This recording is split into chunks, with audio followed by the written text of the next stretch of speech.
রাজধানীর পঙ্গু হাসপাতালে গণ অভ্যুত্থানে আহতরা এখনও রাস্তায়। দুপুর থেকে সড়ক অবরোধের মাধ্যমে তাদের দাবি সুচিকিৎসা ও পুনর্বাসনের।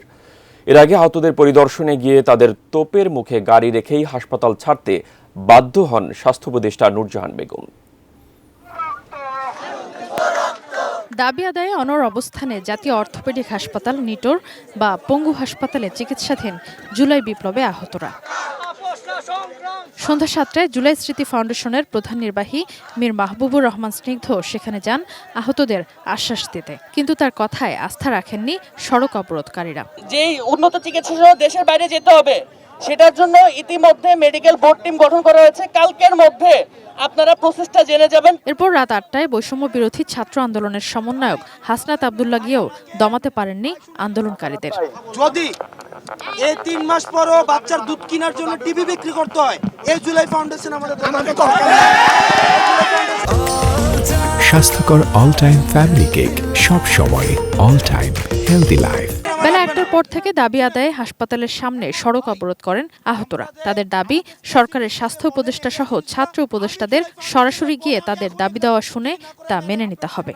উপদেষ্টা প্যানেলের সাথে যোগাযোগ করেন, একটু ওনাদেরকে আনেন, এখানে সবকিছু সমাধান করে দিয়ে গেলে সবচেয়ে বেশি ভালো হবে। আমাদের যে মনের ব্যথা আছে সেগুলো আমরা খুব সহজে এখান থেকে শেষ করে দিতে পারবো। আহতরা জানান, জুলাই বিপ্লবে আহতদের সুচিকিৎসায় অগ্রাধিকার দেওয়া উচিত ছিল অন্তর্বর্তী সরকারের। দ্রুত সুচিকিৎসা সহ পুনর্বাসন তাদের প্রধান দাবি। উন্নত মানের চিকিৎসার ব্যবস্থা করার চেষ্টা করণীয়, এবং আমাদেরকে একটা অনেক ভাই এসে বাড়ি ভাড়া থাকে, তাদেরকে বাড়ি থেকে বের হইতে হচ্ছে, তাদের বাড়ি ভাড়া দিতে পারতেছে না, তারা কোথায় থাকবে ফ্যামিলি নিয়ে।